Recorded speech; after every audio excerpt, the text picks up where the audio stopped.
So welcome to the Laura and Benny show. Thank you. Thank for you having me. You're very welcome. You're very welcome. You're lucky you're allowed to sit on this now after all your antics last week. Showing up in ridiculous, I wouldn't even call it a Hawaiian shirt. It was just your multicolored thing was back and your hat was back. There was a party going on, but that's not happening for a few weeks. Right. But here's the thing, right? This weekend, what's this weekend?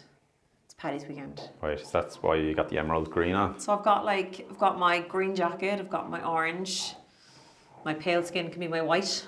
Yeah. I'm being very patriotic here now with my my green, white and gold.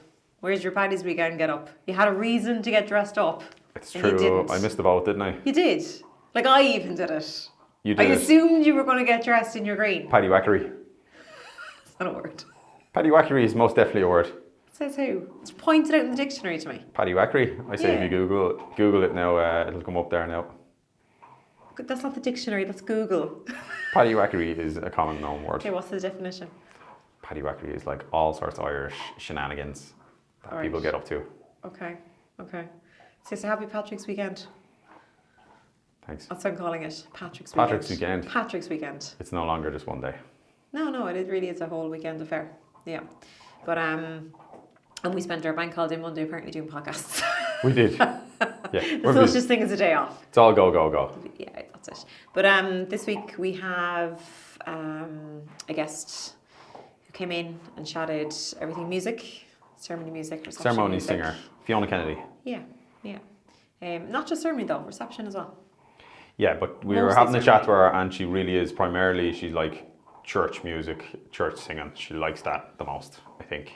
And she does do combos, as Laura says, where she does ceremony music and the receptions. Yeah. Okay.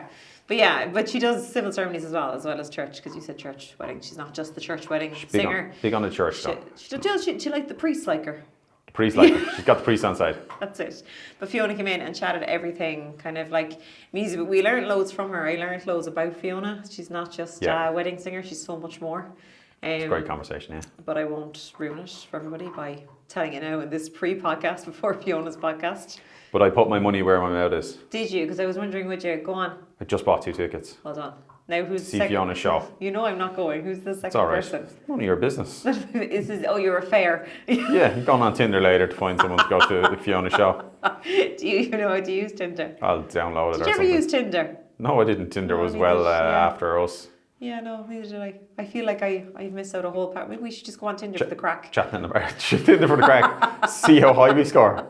Yeah. You could go on and look for Fiona Kennedy on Tinder? Music date. Don't think Fiona's on Tinder. Not Fiona Kennedy date to go to her music event. Yeah, that's what I said I'm going to do. On Tinder? On Tinder. So might be expecting a bit more in the back row. Do you swipe left, right, up or down for that? Oh, I couldn't tell you. We were at my brother's stag and my cousin realised that he was there showing the lads, I'm on Tinder there and he's doing a flick or whatever, and then he realised after about 15 minutes he's swiping the wrong way.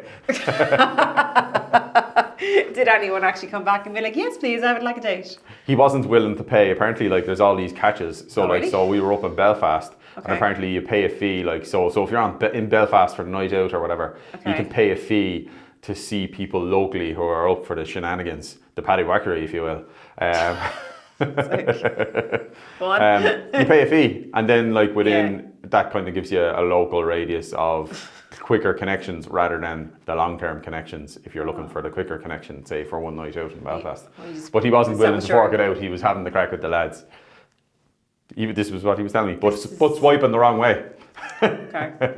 So I presume he was doing lots of yeses when he should have been doing lots of no's. We're like two old people sitting here going, I wonder if he's left right or swipe left. Apparently you have to upgrade for that. And then when you commit to meet up, you have to buy tokens. I don't know how it works, what goes on, and everything. Just make that part up, the tokens. I'm not going to mention the slot machines, Laura, but this could get out of hand pretty quickly. I mean, the conversations we were having earlier, and it's going to be the most cut up podcast, and now you're just bringing this to an terrible level, and we're supposed to be talking about church music, singing, Fiona Kennedy. But anyway, listen, Tinder has brought a lot of people to the church. The church should be actually sponsoring Tinder, because if it weren't for Tinder, there would be a lot less matches or other sites like Tinder. Lots of people matching up, getting engaged. So the church going to mass. should be advertising mass times on Tinder. I think this is a mighty idea. Tell you. Like the ideas that come to us in this podcast, I need to start. I was going to say I need to start writing it down, but I suppose it's recorded, so I could just listen. Yeah, we're putting it on the internet. It's going public. It's grand, Laura. They'll hear about your ideas. They'll hear about my ideas. Okay, fair enough. Fair enough. But I bought tickets to the 30th of March show because we're putting Fiona out this week because she's got a show that she's promoting that's going to be like it's not next weekend, it's the weekend after. 28th and 30th of March. 28th and 30th, and it's not just music. No. She kind of explains it in the podcast later on, but like it sounds very interesting, and it's more than just going to listen to some songs, something a bit extra. She'll explain. Yeah. So I mean, it would be a good one if you're like looking to book a musician for your wedding ceremony or reception, or you also wanted a night out of entertainment. Want a night out. You could go see Fiona live, which would be very nice. True. Or you might be married already, or never want to get married and just want a bit of a night out. Night out. On Easter weekend. Or you could be trying to impress someone on Tinder and just be like, hey, I've got an extra ticket to Fiona's show. How did this conversation turn into Tinder? Are you coming back? How did it turn into it? Don't know. Yeah. And then, since we're talking about the apps, what's the other ones? The Bumblebees or something? The ones where the women have all the control. What's that one called? I have no idea. There's another one. Somebody else was telling me why that. Like, pretty much, it's something like the lads go on. Right. And it's like, so they're not allowed to talk to the women until the women kind of approach them. That should be the way it is anyway. Yeah, indeed. Yeah. No, I have no clue. It's like getting your mate, go up and ask your one. Yeah. Like, I went out on a weekend in my local town. You came down from Dublin and just wouldn't go home. You're still here. Yeah. It's been about 14 or 15 years. Your mother's still wondering when you're coming home. She rang me earlier and was like, is Benny coming home soon? Actually, she didn't use the word Benny. She said Robert. Is Robert coming home soon? Don't be telling people that. I've just told everyone that your name's not Benny. It's actually Robert. Who is this Robert person? There is no Robert. There is no Robert. There is no Kaiser Soze. But... Right, what are we talking about? We were talking about wedding ceremony music, singers. Yeah, exactly. There's some great singers out there. And do you know what I was thinking of when I was thinking of things that we should be thinking about to say on the podcast type thing? Best not to think about it at all. Right. Yeah. Did we ever find out who that singer was down in Kenmare, Sheen Falls, went to a church? And I need to ask them for Annalie and Declan's wedding. Yeah, the amazing singer. Over. Yeah, she was... the dog has brought her pigs. Wouldn't they be gassed if it's another singer and they'd be like, that was me? Yeah, well, if you were that person, it was about 2 years ago down in Kenmare Church, and it was just like I kind of felt like I fell into a performance that wasn't a wedding performance. It was so good. Like, not the wedding performances aren't good, but this girl like absolutely blew me away with her voice. She was ridiculous, and it was flawless to her. Yeah, it really was. But you do come across a lot of people, but I do love bumping into Fiona as well, though, because she's got a very can't concentrate with the pig. This dog has just taken over this podcast. Can you get a quiet toy? Can we get a quiet? No, don't. Go over there and exchange. Quiet toy. Get her a quiet toy out of there. Get her like a rope. Here, look. Oh, look, there's Puppy. Oh, Puppy. She likes Puppy. Puppy, okay. She's got her own puppy. So Mr. Pig can stay there now for the rest of the podcast. Mr. Pig, this was a gift from the girl in Pets Plus. Yes, the noisiest gift in the world.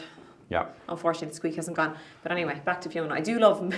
But the dog, people are probably going to hear some. If you hear bizarre noises, she's getting the other noise. Oh, she's going for the squeaky teddy bear. That's fine. If you hear bizarre noises on the podcast, it's not our guests. It's not me grinding my teeth. It's the dog chewing something, wrestling with something, or trying to get a squeaky toy to squeak. Well, this is what happens when you've got like a 7-month-old puppy hanging out in your house. Yeah. Maybe she's trying to get more followers on Instagram by disrupting our podcast. She does have her own Instagram page. Banshee Babette. Yeah. But I love bumping into Fiona though, because she has such a distinctive voice. Yeah. That like, even if someone, because sometimes you're talking to couples and they've gone through so much information and you're asking them, you know, who's your florist and who's your hairdresser and who's your makeup artist, and they're kind of giving you information. And for us as well, like, we see that a lot of the same people, so if we know who the florist is, we kind of know their style, so we know the kind of things they'll have going. Yeah. And just throughout the different suppliers. But sometimes you talk to people and you say, who's your ceremony singer? And they'd be like, oh, they just blank in the moment. Do you know the girl? Oh, she's very good now. She's on a guitar, blonde hair, and I'm probably going in my head, yeah, that probably is Fiona. But then if I'm at the church door and they're about to walk up the aisle kind of thing, and you hear the music starting, like, I know it's Fiona. Yeah. Without seeing Fiona. And I really love that, because she's got such a distinctive kind of way about her. And a lot of the musicians would be like that as well. That if you didn't hear the name, you'd know it's them. Yeah. From a distance kind of thing. Yeah. Because they're also very talented. But we went through so much Fiona, and I love hearing the musician's background. Yeah. Because I suppose when we see them, we go out at weddings, and it's kind of, we see them in the same setting. doing, I suppose, the same actions when it comes to same number of songs, different songs every time. And we did touch on. This is hilarious. She's now found the third squeaky toy. Can you go in the hall, Pet? Yeah, go in the hall. Fabulous. I shouldn't have fed her before the podcast. She's got an extra bit of fuel. Because we would briefly, we bump into suppliers and you might have that brief interaction chat, how are you getting on, what's things going on. Something maybe small, a bit of an interaction. Yeah. but then... Yeah, usually the conversation on the day is about the day. Like you're chatting about the couple or you're chatting about like what's happening next. But yeah, no, I knew Fiona had done kind of a lot of bits and pieces outside of weddings. And I was calling it bits and pieces because I didn't realise the extent of the amount of albums she's released and the amount of gigs she does outside of weddings. And she's got some amazing stories from back in the day. Yeah. Back in the day is what I like to call it. But anyway, Fiona's going to talk, like we talked to Fiona for ages and we talked the in-depth of that, so people can listen to that and do check out Fiona if you're kind of looking for a ceremony singer. Do kind of watch out for that podcast. It's good thing to kind of have that connect with your singer if you watch that. But like, what other kind of things stick out to you, like in terms of ceremony music? Because a lot of people are getting like the instrumental quartets. They're kind of big at the moment, and they have been over the last 5 years. There's lots of very talented string quartets. And then there's new singers that randomly come up, and then there's soloists, whether on pianos or guitars or whatever. But there's loads of stuff, isn't there? But I think there is, and I think it's kind of more, it's the person that brings the certain kind of like personality to it kind of thing. So like everyone has their own style of doing things. I do love the string quartets and trios. I find that like, and they are lovely in the churches because you obviously get good acoustics in the churches and stuff.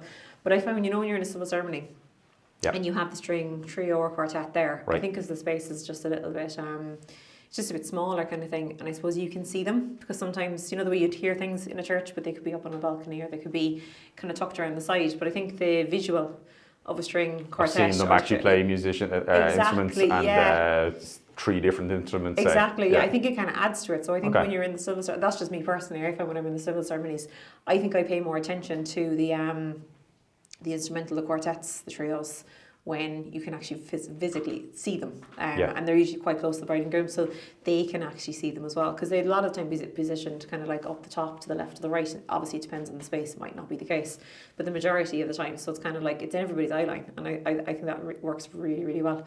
But you're right though, there is a lot of we've seen we have seen so many different types of musicians playing at ceremonies, but you now and then someone says a name to you and you go, I have never heard that name kind of thing. And then you go along and they blow you away and you're kind of going, my God, that's amazing. We did one recently and I think it was down in Killarney, and there was, she was kind of like tucked away at the back of the church, so I didn't actually get to see her until the end of the ceremony. But I remember her voice was so big and it was so beautiful, and I was kind of thinking, Jeannie, like I couldn't remember who said it was, and I was like, who is that now again? And I looked, she was only like, was it Maddie Courtney was her name? She was only like about 18 maybe. I could have this wrong now, poor Maddie's like, I'm 21.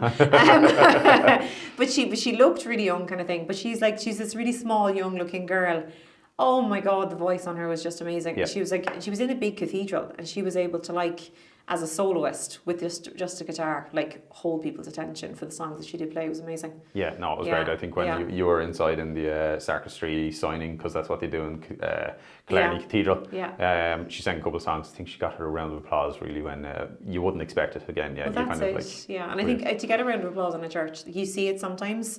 But I think people feel like it's inappropriate. They're not supposed to, They're not supposed to. So when it does happen, they feel like, I don't care how appropriate or inappropriate this is in the moment. It's like when the reflection reading happens, and it's not just a poem that everyone knows, or it's not the standard kind of jingle of a reflection type thing. It's kind of when it's something different and it's delivered well. Like sometimes randomly you get the applause. You do? No, you do. Yeah. And I think sometimes as well, when the musicians are there and say they're doing the reflection, or they're doing the very last poem or something at the end of the civil ceremony, and the musician will kind of impromptu throw a little bit of instrumental music very lowly in the background that kind of goes the background, like in the background, while they're saying it. And listen, as humans, do you like that?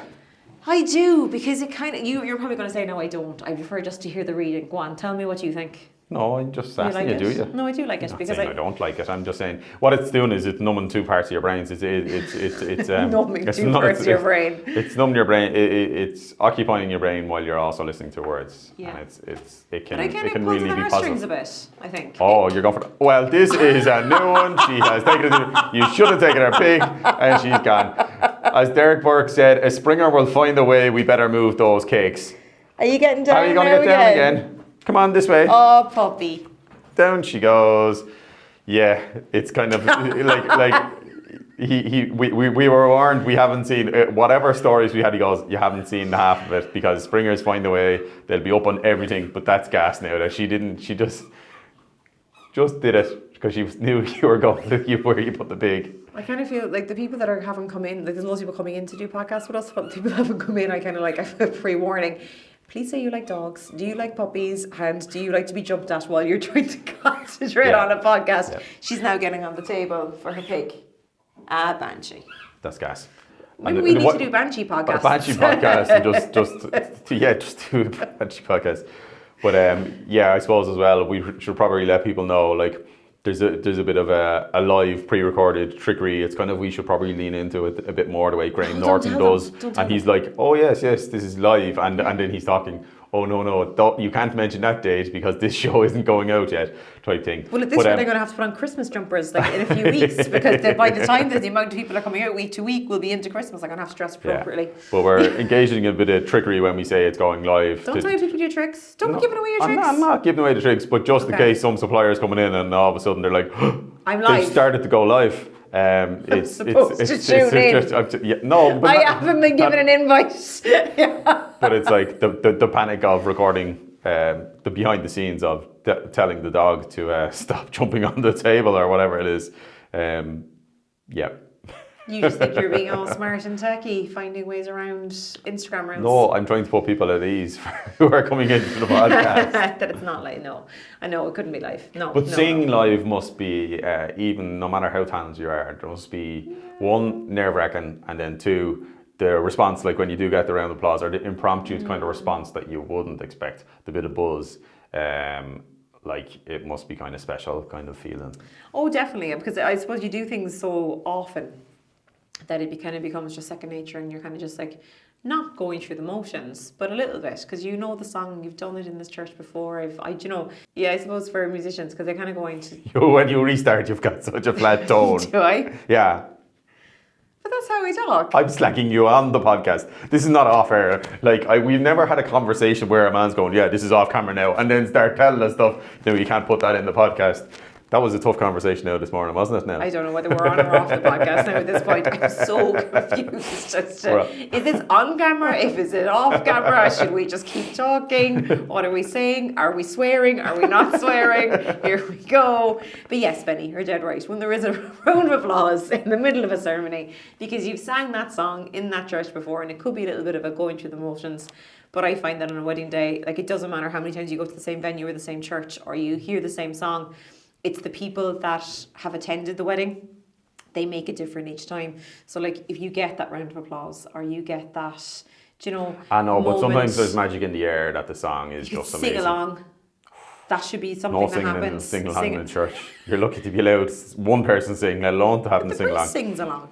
The priest can do what he likes. But if it's a hymn, this is his house. If it's a hymn, yes, I think you'd be fine with just singing along. No, there is, and I mean we've had I'd be singing along at the back.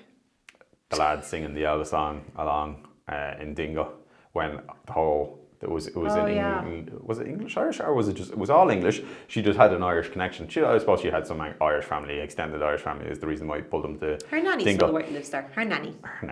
Yeah. So they all started singing the Elvis song. They all started gently singing along, and it was kind of lovely. Yeah, but that's fine.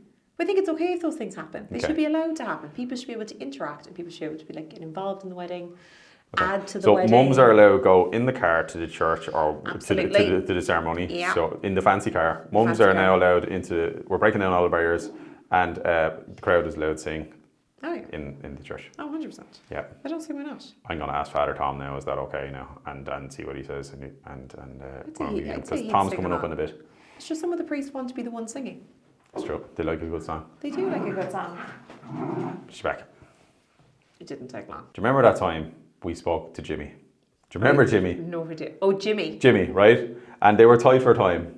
But Jimmy wanted to do 100 things. Do you remember Jimmy, right? But he kept quiet. I just winded you up now. How could you forget Jimmy? Turned out to be a great day, right?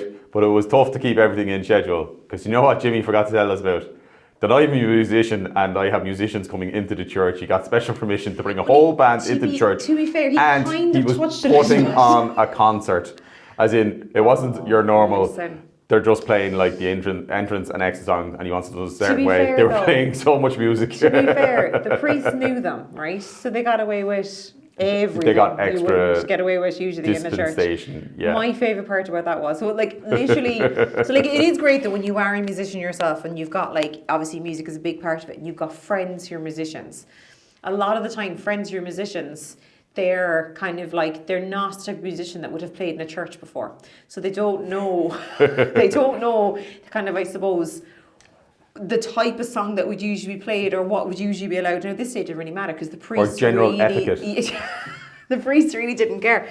But it was like, so there was kind of like a 3-piece band throughout the whole band. I'm using the word band. No, there was a band. There was about 8 of them in it at one stage. Anyway, but they kept inviting different people up who were also musicians to do songs. But I don't think I will ever forget this. Like, so the Eucharist has been given out to the congregation, and they have a song they're going to play. I have no idea what the song is, but it was a great song. And the lead guy who was singing away, he was singing for most of the actual mass. He was getting really into it. Like his brain was like 11 o'clock at night. He was like, because he had played quite a few songs, so they were warming up a bit and stuff before we got there.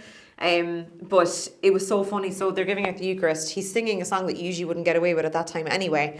And then to add to it, he literally, like, Mike's on a stand and he puts his hands up in the air and he just starts clapping. As in everybody clap along. Yeah. So the priest is there going, body of Christ. And in the corner, your man's like... And then Jimmy got out his firelighter and was like this. Oh, he did. That was someone who knew bands to kind of get the big band going, kind of have a bit of fun with it. But you know what I haven't seen in ages? What have we have not seen in ages? At a church ceremony especially, because I don't think I've seen them outside of a church. Outside of a church? Big. No. Like in the church ceremony. Be good. Gospel choirs. Gospel choirs, Haven't seen a gospel choir we did. in ages. We did. When was the last time we saw a gospel choir? We were working with Richard Finlay. That was ages ago. It was like last summer or something like that. Yeah, it was ages ago. Was that Babette's wedding? Oh my goodness. There you go. Hey-oh. I know. Storm Babette. Yeah, they had a gospel choir. But the gospel choirs are... But the gospel choirs, when you're hiring a gospel choir, it is kind of like you do need to give the time in the ceremony to the gospel choirs because they're not going to play a shorter version of a song or something. So you've hired like all these people. The gospel choirs can be used. It can be 30 people show up in a gospel choir, but they're going to play the full song, and because it has to be the full song because it's a gospel choir. Yeah, It's working there's a rhythm to it, yeah. Exactly, yeah, and it's kind of like, but it's. I think a lot of people when they go to a wedding ceremony, they don't expect to see a full gospel choir. They really don't, because it's not something you get to see very often. Like I'm talking like think Sister Act, gospel choir. Like everyone's got the same outfit on. They've got the songs down. They've got like, you know, the little movements down that they're all in sync and stuff. And it's like, it really is like, whether you like gospel choirs or not, you're liking it before you leave type thing. Yeah. Do you know, because it's kind of uplifting but yeah, that's something that we don't see very often. Want more gospel choirs? Yeah. More rock bands and more gospel choirs in the church. Well, listen, you got to think outside the box, Benny. Do you know what? If there's a gospel choir out there that knows loads of songs, right? Because I think one gospel choir many years ago had to wait a while, and sure the priest was kind of like, sure, fire away there, lads, there, and just be singing there since we're going to be waiting a while type thing. Okay. And the lads were kind of like, oh no, we've got like our 5 or 6 songs like ready for today, and we're using them, like we go on singing on repeat. But they were then kind of like, they had prepared and for specifically for those, and then they were kind of like, okay, do you remember this song we used to sing? So it was kind of a bit of fun for them, so but they were kind of like saying, yeah, you were always in the church before me. Tell you, so we got a bit of extra entertainment. But what if you had gospel choir at your drinks reception? See, I haven't seen this. Is this a thing? No, I'm just suggesting that maybe we should bring the rock bands into the church and the gospel choirs into the hotel. But I don't see why not, Benny. Could be to a bit of honest crack with if you. you're in I think it it, could be a space issue, though. Space You issue. need the space Just of a bring church them for a out gospel choir. in the sunshine, singing Right. out the back garden. Okay. Seems a bit extreme. But I suppose, yeah, you'd bring your soloist and your guitarist and your pianist from the church. Maybe you're not your organist to the drinks reception, but don't say why not. It Yeah. could be an idea. Yeah. That could be, so you're starting a new trend. Gospel choirs and the Gospel drinks choirs and reception. drinks receptions. Because this morning we were starting, our guest this morning was a trendsetter from the beginning. Like, I mean, he was the one that created ceremony music, apparently. So we'll have to No, backtrack all on day that. packages now. In fairness, like he did not say. We must clarify. No, this is what he said. He did not say he invented ceremony music. That's pretty impressive now. He's 172 years old. Did you copyright taking photographs at that angle? Did you? That's my photograph. You can't take We it. could start doing that. And we could just do less weddings and keep charging people for different angle photographs. Right. Well, this dog has disrupted us enough, and I think he's due to go outside. So we better wrap this up. So. Yeah. Well, we'll let Fiona tell you about the rest of it at the end of the week. No, do watch out for Fiona's podcast because it's an interesting conversation in itself. Mm-hmm. Yeah, I'm being assaulted. That's great now, Benny. Thanks for joining me. And thanks for getting your St. Patrick's Day cheer on there. No, in fairness, like St. Patrick's Day was yesterday. No, it's over. It's the bank holiday weekend of St. Patrick's weekend.